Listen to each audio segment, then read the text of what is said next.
Assalamualaikum warahmatullahi wabarakatuh. Jumpa lagi dengan AF Studio. Suara kita, suara bersama. Jumpa kita, kali ini. Kita akan mengulas tentang sejarah berdirinya PT Krakatau Steel. Sejak era penjajahan Belanda, penjajahan Jepang, era kemerdekaan Orde Lama, Orde Baru dan era reformasi hingga saat sekarang. PT Krakatau Steel sebagai salah satu perusahaan BUMN yang ada di kota Cilegon, Provinsi Banten. Namun sebelum lanjut, mohon like, subscribe, dan beri komentar positif sebagai masukan bagi AF Studio. Semoga bermanfaat buat kita semua. Yuk kita simak sampai selesai. Jauh sebelum gagasan industri baja nasional muncul, cikal bakal pengolahan biji besi telah lahir sejak tahun 1861. Kala itu, pemerintah kolonial Hindia Belanda membangun tanur di Lampung. Pembangunan tanur di Lampung berfungsi untuk mengolah hasil tambang biji besi berbahan bakar batu bara. Meski berukuran kecil, industri pengolahan tersebut mampu menghasilkan baja kasar yang berfungsi untuk membuat suku cadang pabrik gula, pabrik karet, dan peralatan pertanian. Namun, industri pengolahan biji besi tersebut terpaksa tutup lantaran pengelolaannya yang tidak profesional. Pada masa pendudukan Jepang, sebuah tanur pernah dibangun di Kalimantan Selatan dengan bahan bakar batu bara. Namun, banyaknya gejolak perang dan revolusi fisik mengakibatkan perintisan industri baja sempat terhenti. Memasuki era kemerdekaan,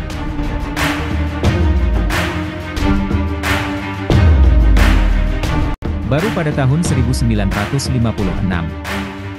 industri baja mulai mendapat perhatian dengan diperkuat adanya gagasan mendirikan industri baja nasional.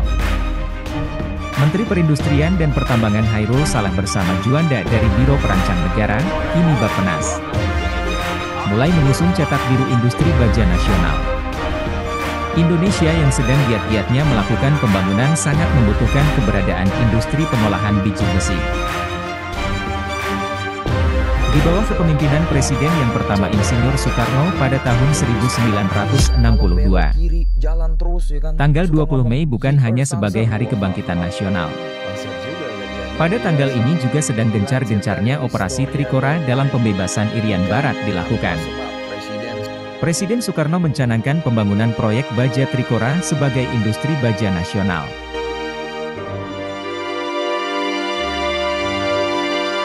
Biro Perancang Negara menggandeng konsultan asing untuk merintis industri baja yang bernama Proyek Besi Baja Trikora.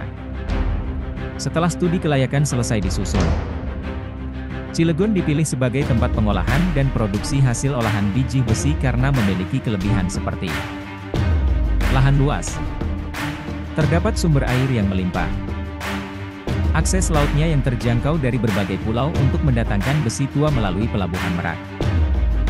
Krakatau sendiri diambil dari nama gunung berapi yang pernah ada di sekitar Selat Sunda di masa lalu. Hingga saat ini gunung berapi ini tetap aktif yang biasa dikenal dengan sebutan Anak Krakatau.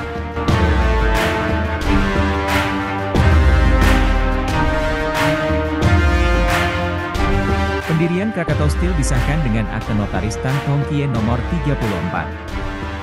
Pada tanggal 23 Oktober 1971 di Jakarta. Diumumkan dalam lembaran Berita Negara Republik Indonesia nomor 44 tanggal 8 Februari 1972.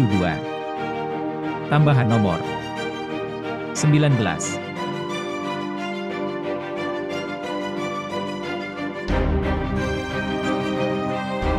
Di Cilegon berdiri sebuah pabrik baja Trikora yang merupakan babak baru bagi era industri nasional. Dan diharapkan akan mampu mendukung perkembangan industri nasional yang mandiri, bernilai tambah tinggi, dan berpengaruh bagi pembangunan ekonomi nasional pasca Indonesia Merdeka. Sesuai dengan instruksi Presiden, Inpres, nomor 17 tanggal 28 Desember 1967. atas kerjasama pemerintah Republik Indonesia dengan negara Uni Soviet, lewat skema kerjasama dengan Gazprom Export dari Uni Soviet, pada 14 September 1956. Pabrik dan fasilitas lainnya didirikan di atas lahan seluas 616 hektar. Dan ini pembebasan lahan tahap pertama. Pembangunan resmi pabrik baja Cilegon ini dimulai pada tanggal 20 Mei 1962. Dan direncanakan akan selesai pada tahun 1968. Tulis Amri Marzali dalam Intip Krakatau Steel terhadap masyarakat Cilegon yang dimuat di Jurnal Prisma, nomor 3, April 1976. Dalam perjalanannya proyek baja Trikora, mandek dan terlantar. Diakibatkan oleh situasi politik yang tidak kondusif terhenti karena meletusnya G30 SPKI 1965. Peralatannya berkarat. Pada 1967, seperti dicatat Richard Borsuk-Onensi CHNG dalam Liam Sio Eliong dan Salim Group. Pilar Bisnis Soeharto, 2016. Halaman 203.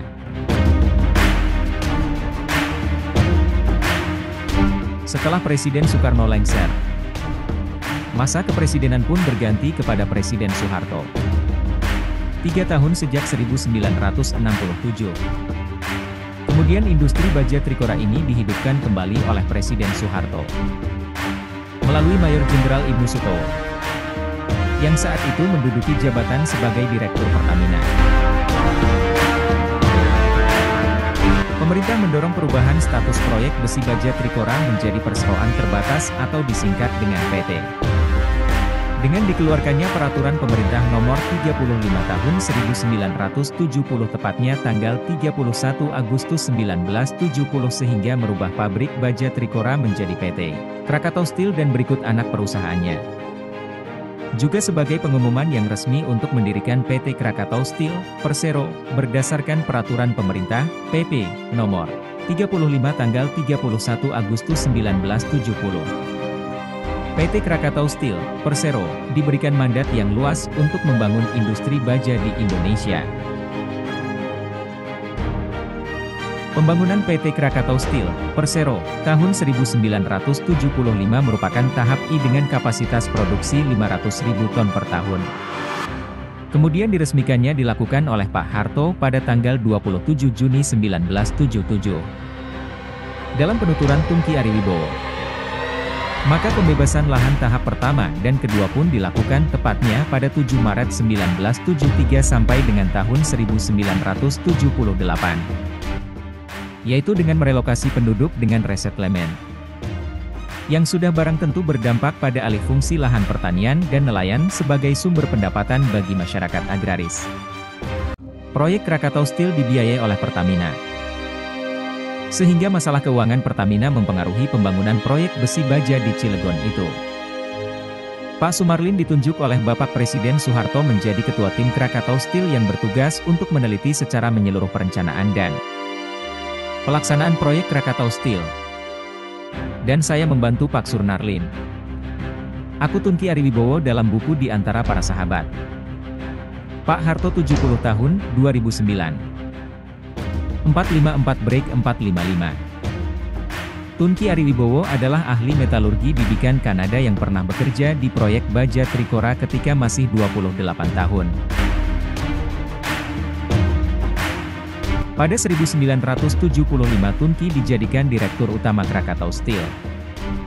Sebelum Tungki, Marjoeni warga negara adalah Direktur Utamanya. Ketika menghadap Menteri Perindustrian Letnan Jenderal M. Jusuf, Tungki diberi pengarahan. M.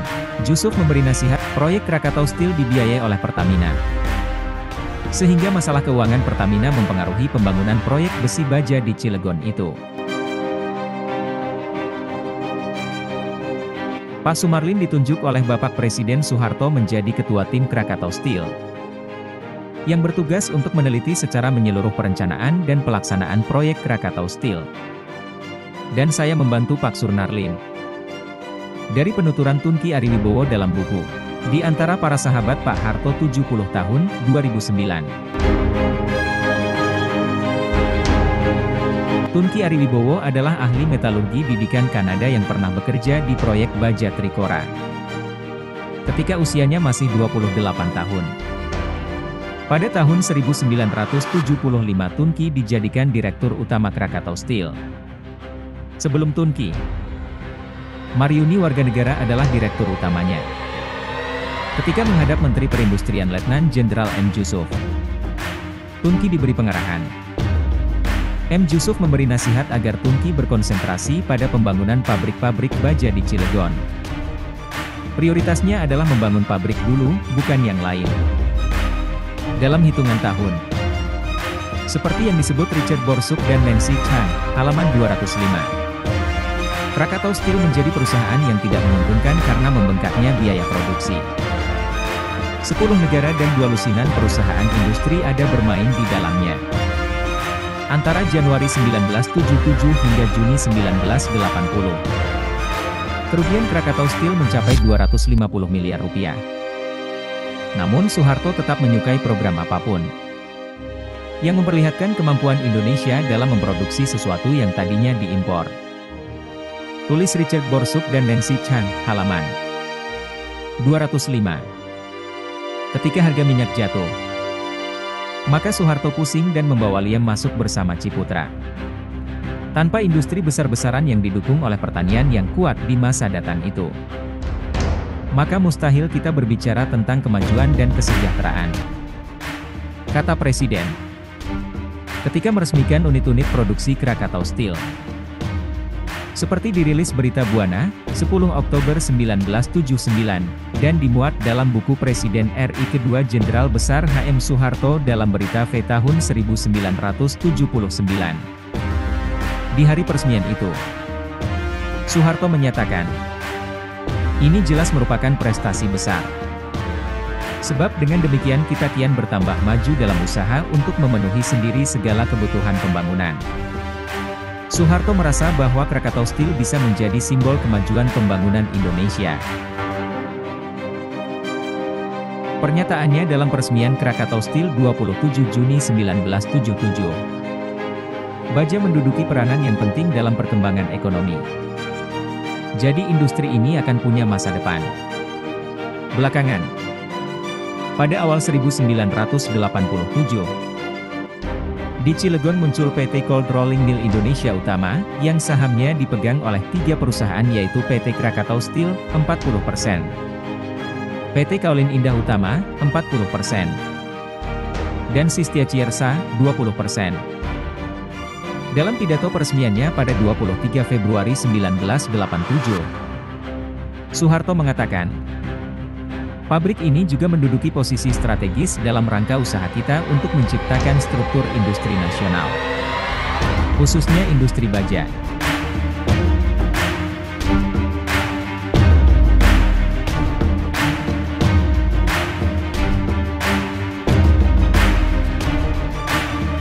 Baik, kita lanjutkan, semoga masih tetap menyimak konten ini sampai selesai. Sehingga harapannya kita memahami tentang Krakatau Steel dengan utuh. Fasilitas produksi baja terintegrasi yang dimiliki PT Krakatau Steel meliputi fasilitas produksi pembuatan besi, iron making, berupa direct reduction plant, pengolahan baja, steel making, yang terdiri dari 10 dapur busur listrik, Electric Arc Furnace, EAF, dan 5 fasilitas continuous casting mesin. Pabrik pengerolan baja, rolling mill, yang terdiri dari pabrik baja lembaran panas, hot strip mill, pabrik baja lembaran dingin, cold rolling mill, pabrik batang kawat baja, wire rod mill, pabrik baja tulangan, bar mill, pabrik baja profil, section mill, dan pabrik pipa baja, pipe mill.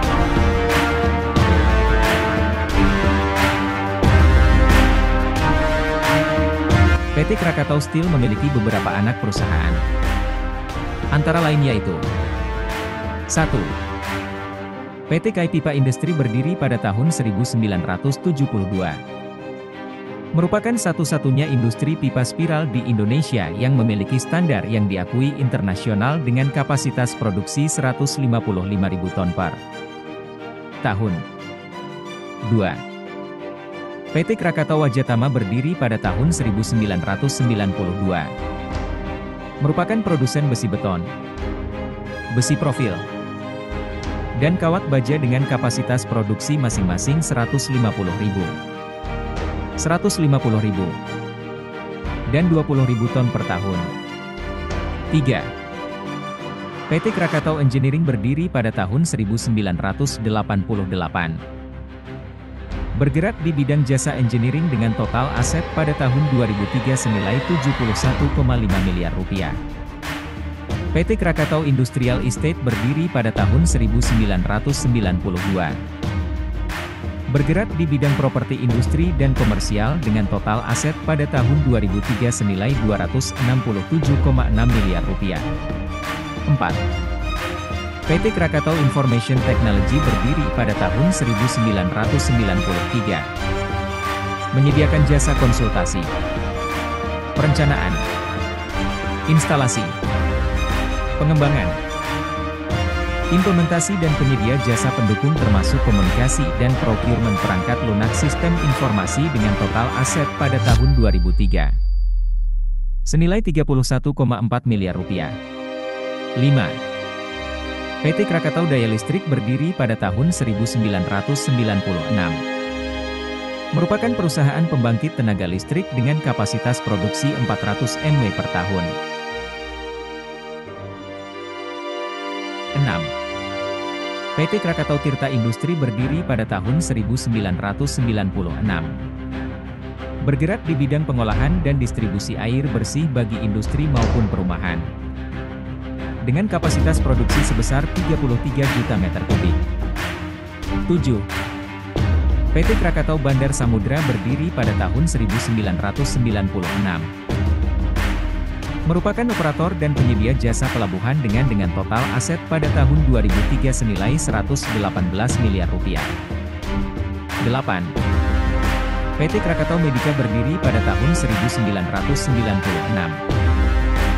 Merupakan pemberi jasa pelayanan kesehatan dan operator rumah sakit dengan total aset pada tahun 2003 senilai 48 miliar rupiah. Sekarang mayoritas sahamnya dimiliki oleh Pertamina dan menjadi Indonesia Healthcare Krakatau Medica. 9. PT Meratus Jaya Iron and Steel. Dengan dana investasi 3,9 triliun rupiah. Pabrik dibangun di Kapet, kawasan pengembangan ekonomi terpadu, di atas lahan seluas lebih kurang 117 hektar. Yang awalnya merupakan aset pemerintah Provinsi Kalimantan Selatan. Kemudian dijadikan modal penyertaan ke dalam ekuitas perseroan MJIS. Pada tanggal 29 Oktober 2010. PT Krakatau Steel memperoleh pernyataan efektif dari Badan Pengawas Pasar Modal dan Lembaga Keuangan, Bapepam-LK. Sekarang Otoritas Jasa Keuangan, OJK. Nomor S9769-BL 2010. Untuk melakukan penawaran umum saham perdana, IPO. Kepada masyarakat sebanyak 3 miliar 155 juta saham baru. Dengan nilai nominal Rp500. Angka penuh, per saham dengan harga Rp850, angka penuh, per saham. Saham perusahaan telah dicatatkan di Bursa Efek Indonesia pada tanggal 10 November 2010. Penjamin emisi utama adalah PT Bahana Securities, Affiliated. PT Dana Reksa Sekuritas, Affiliated. PT Mandiri Sekuritas, Affiliated. Posisi kepemilikan saham atas anak perusahaan sampai tahun 2021 PT KIPP Industri 100%. PT Krakatau Bandar Samudra 100%. PT Krakatau Daya Listrik 100%. PT Krakatau Engineering 100%. PT Krakatau Industrial Estate Cilegon 100%. PT Krakatau Information Technology 100%. PT Krakatau National Resources 100%. PT Krakatau Tirta Industri 100%. PT Krakatau Wajatama 100%. PT Meratus Jaya Iron and Steel 66%. PT Krakatau Steel, Persero, Kras, mengalihkan seluruh sahamnya di PT Krakatau Medica, KM, kepada PT Pertamina Bina Medica IHC, PBIM IHC. anak usaha PT Pertamina, Persero. Adapun pengalihan saham ini tujuannya untuk mendukung holding company di bidang rumah sakit BUMN.